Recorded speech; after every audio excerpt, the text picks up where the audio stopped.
మొగలను ఎప్పటి దూరే ఉంచాలని అలసించినట్టే ఆడలు ఆగవాగా చేస్తారు.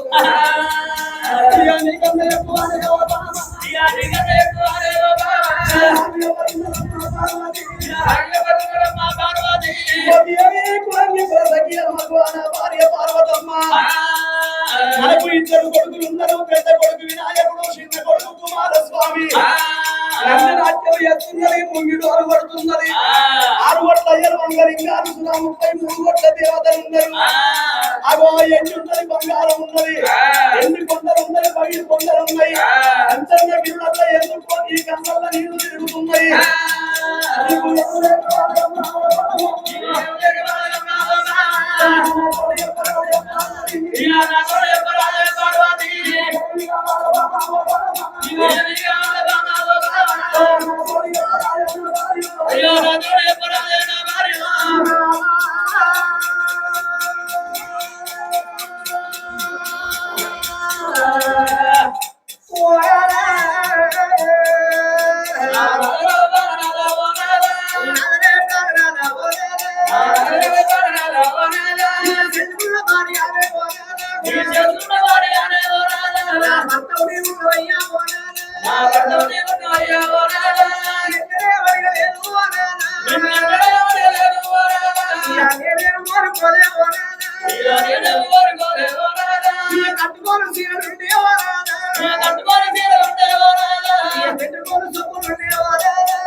మన తెలంగాణలో బతుకమ్మ పండుగ నాదా కులమత భేదాలు లేకుండా బతుకమ్మను నేర్చుకోని నాదా కనకమ్మ బండ కాడ ఆడుకోని పోతున్నారయ్యా.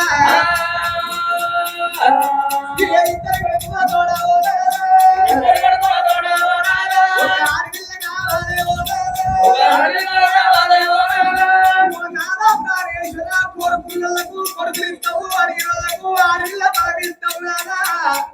వరాలు ఉంటే కొడుకు వినాయకుడు, కొడుకు వారస్వామి ఉన్నారు కానీ కడపల పుట్టిన వాళ్ళు నాదా కొడుకు లేకబాయ, బిడ్డలు లేకబాయయ్యా.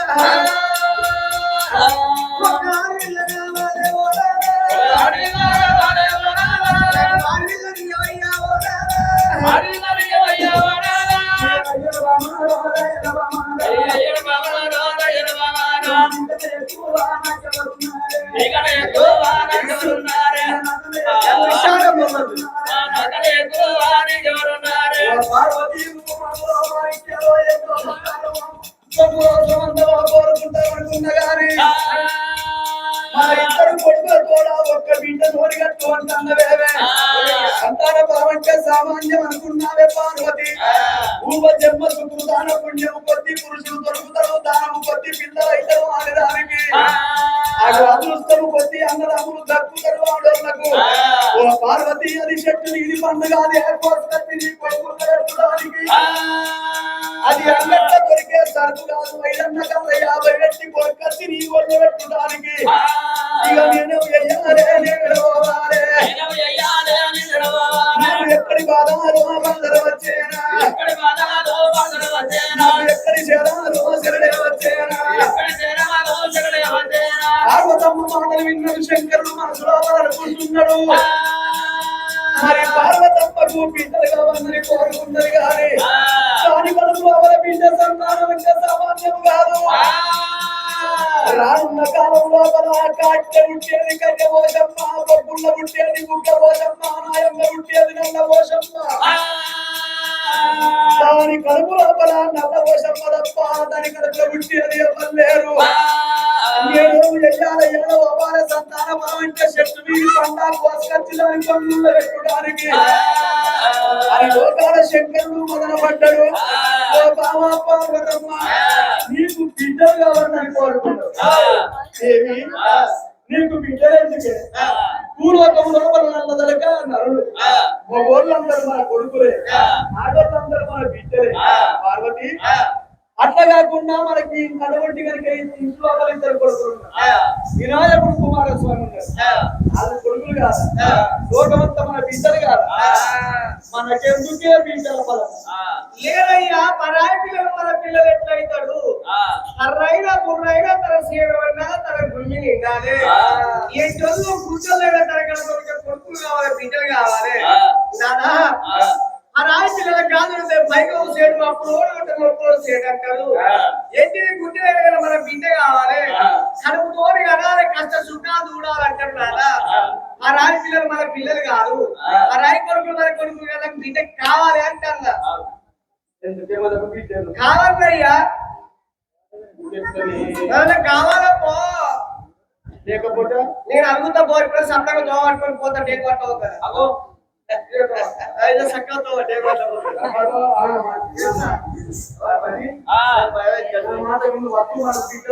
రోజు మీ మాట ఇంట్లో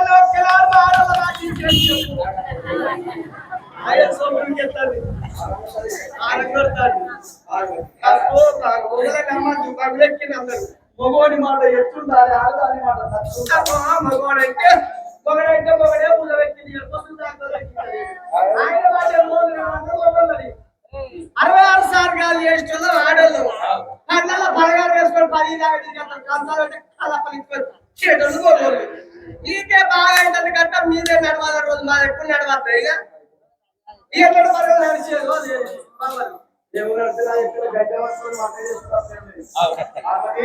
ఎంత నౌకరిగాడైనా కానీ మేము వెంటనే తింటారు మొగల్లో పెట్టి ఆడోళ్ళ మెట్టుక తింటే మొగలు అడక తింటారు అడక తినే వస్తు మొగోళ్ళు కాదని అంటాను కానీ ఆడికి చేస్తే అడుగు ముడుతుంది మొగోడు చేస్తే మొగలు పుడుతుంది పార్వతి నా మాట విని మనకు బిడ్డలు లేదు నాకు కావాలి నువ్వు ఆడపిల్ల తలవే అయ్యపోయినట్టే పంచల్ల గిల్లకెళ్ళి దురికి చచ్చిపోతాడు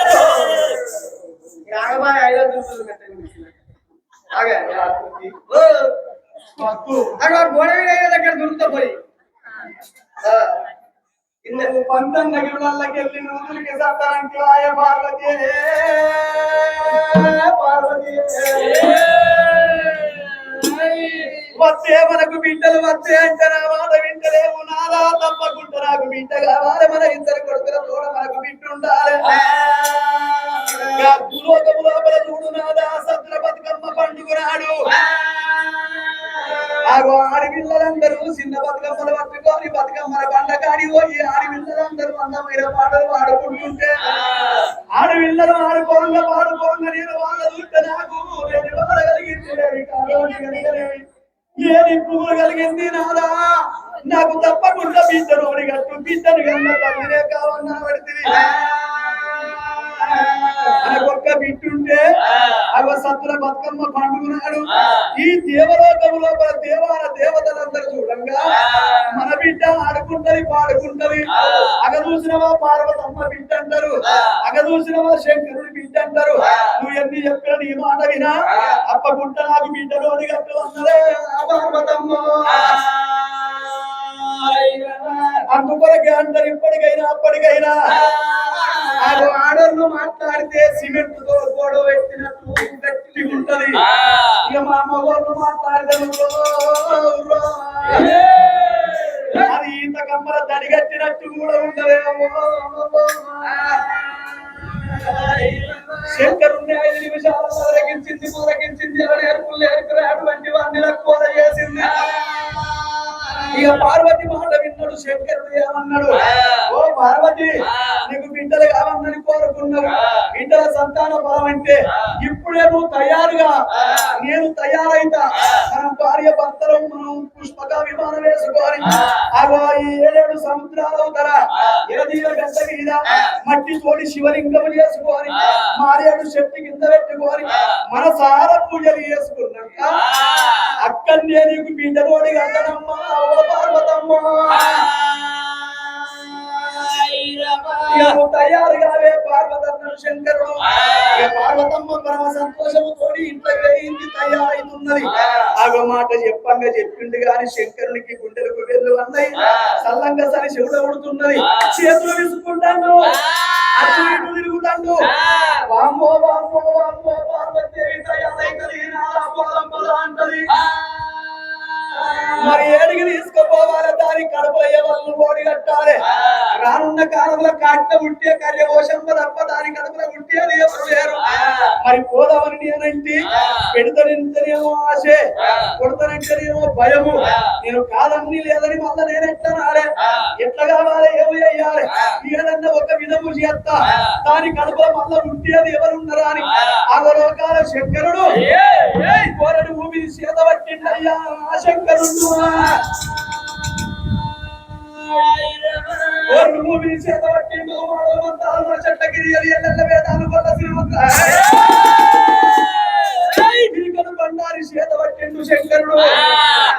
బండారి అంటే కొంతమందికి తెలుసు కొంతమందికి తెలియదు బండారి అంటే పసుపు చిన్నవాడు దేవుడు శ్రీశైలవాసుడు అగ్గి దేవుడు వల్ల ఆకార పిండము ఎడమ కన్ను ఎండి కన్ను కుడి కన్ను పవిడి కన్ను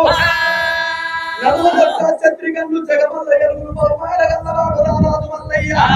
నీలమ్మ కుమారుడు నియమంతుడు మల్లయ్య యాదిరెడ్డి కుమారుడు వంశవంతుడు మల్లయ్య ఇళ్ళ నడిచేది కుంకో పాటగా వారి పిల్లగా నడిచేది పశువు పాటగా అన్నారు కారు కాదరిగా పట్టుకొని మెడకు ఇంపోలు పూసలేసి చెట్టి లావు తొడిగి పట్టి గుళ్ళలు పెట్టి సవారు తండ్రివాడు మల్లయ్య అక్క పట్నం పోయి ఒక్కదాని తురుకొల్ల మొక్కించి ఓడదాని తురుకొల్ల ఓడించి కాశీకి పోయి కర్ణావం తెచ్చి కందూరు వేసి తురుకొల్లకు సున్నతులు పెట్టి తురుకొల్ల పెండాలకు పురుకలేసి తురుకొల్ల తోట ఉన్నది బాయి బందుకున్నది బండికి తెలుగు బండారగడ్డ పట్టుకొచ్చినవరు బారునా మల్లయ్య బండారంటే తొక్కేది బండారు ఒక్కేది బండారు యాదవులకు అనేది బండారు కొడుక పర్వతాలు మల్లయ్య ఎగు పరిగైన శరణారి క్రికెట్ బండారి చెరువు పట్టేరా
కొడుకు అరిచేతులు అపరాంగన వేసుకున్న శంకరుడు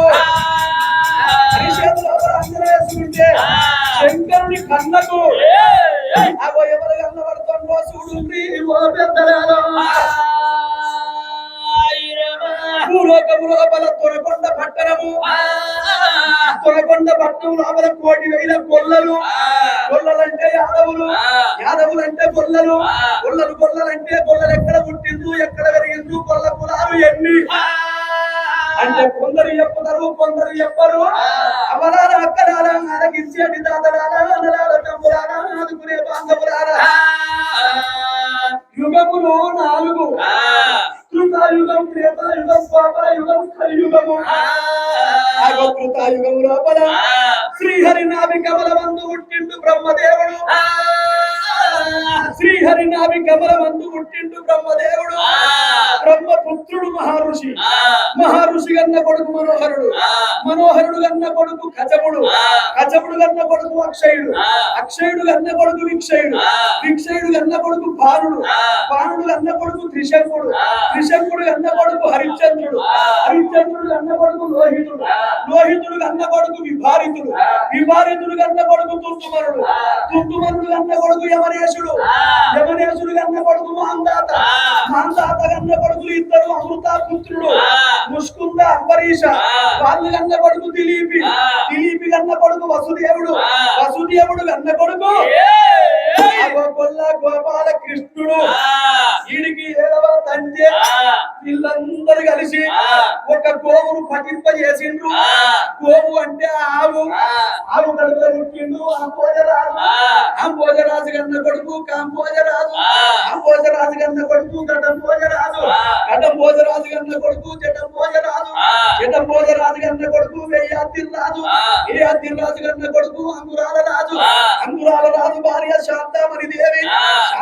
దేవి గన్న కొడుకు సారడు పోగులవాడు ఎర్రగొల్ల గంగురాజుకు 3 భార్యలు ముగ్గురు భార్యల పెద్దది అటువంటి ఆనందముతోటి మరి అటువంటి ఒక సూర్యప్రభ చంద్రప్రభ మాణిక్యప్రభ ఈ 3 భార్యల చిన్నది సూర్యప్రభ దేవి గన్నది ఒక్కడే కొడుకు వారి పేరే వరరాజు పుట్టింది ఆవుల వంశము పెరిగింది నాగలోకము ఆ కొడుకు ఒక్కడే వరరాజు భార్య వల్లమదేవి అన్నది 5 కొడుకులు పంచ పాండవుల సాటి కొల్లలు అందరికన్నా పెద్దోడు శ్రీమతి మహారాజు భార్య సీతామహాలక్ష్మమ్మ రెండో వాడు పెద్దలకు పెద్దిరాజు భార్య పెద్ద మహారాణి మూడో వాడు ఎరనూత రాజు భార్య లక్ష్మమ్మ నాలుగో వాడు నరనూత రాజు భార్య నరలక్ష్మమ్మ అందరికన్నా సింగోడు సిరితల పోరు రాజు భార్య శ్రీదేవి 6,000 అసములోళ్ళు 3,000 తిరుమందులో పట్టం ఎగరవారు పైకాని వారు అగోట ఒట్టి కనుక గత్తబొత్తల వారు గంగెట్ల వారు అటువంటి తొరకొండ పట్టణం లోపల యాదవ జాతి అనేకంగా ఉద్భవించింది కొల్ల కులం అనేకంగా ఉన్నది కొల్ల కులాలు ఒక్కటి కాదు 2 కాదు అగపాయగా 12 కులాలు ఉంటాయి పెద్దలారు ఎర్ర గొల్ల కర్ణ గొల్ల ముచ్చు గొల్ల ముదాని గొల్ల వేకాడు గొల్ల గమ్మ గొల్ల పూజ గొల్ల పెద్ద వీటి గొల్ల గుజరాత్ గొల్ల పాకనాటి గొల్ల కులములోనే ఉన్నది కుర్మ గొల్ల ఈ 12 కులాలల్లా ఎర్ర గొల్ల వంశము లోపల అరుడు పెద్దిరాజు భార్య పెద్దవరానే భార్య వల్లభదేవి గన్న కొడుకులు పంచ పాండవుల సాటి యాదవులు వాళ్ళకు సవరచ్చే ఆవుల మంద స్వామి కాసే ఆవుల మంద దేవదేవుని ఆవుల మంద దేవి పార్వతి ఆవుల మంద ఏట్ల ఉష్కకు ఎంపిక ఉన్నది ఎర్ర గొర్రెల ఆవుల మందకు ఎంపిక లేదు ఎడుగుంట ఆవుల మంద 80 ఆవుల కనబడుతున్నది ఒకసారి ఆవుల మంద 90 ఆవుల కనబడుతున్నది వాళ్ళ ఆవుల మందని కాపాడటానికి ఒక ఆది పరాశక్తి కావన్నాని ఆనాడు ఆ పంచ పాండవుల సాటి యాదవులు శంకరునంటే నన్నే వేడుకున్నారు ఓ శంకరాదిక్కైన నువ్వే దేవైన నువ్వే అన్నారు వాళ్ళ పూజలు మెచ్చిన వాళ్ళ సేవలు మెచ్చిన నేనే ప్రత్యక్షమైన మీకేం కావాలంటే అయ్యా మాకు ఎడ్డద్దు బంగారం వద్దు బంగుళారద్దు భవంతులద్దు మేడలద్దు బిడ్డలద్దు ముచ్చాలు వరహాలు మాకేమద్దు మాకు సవరచ్చి ఆవుల మందలు కాపాడటానికి ఒక ఆదిపరాశక్తిని మాకు ఇవ్వయ్యా ఓ శంకరయ్యో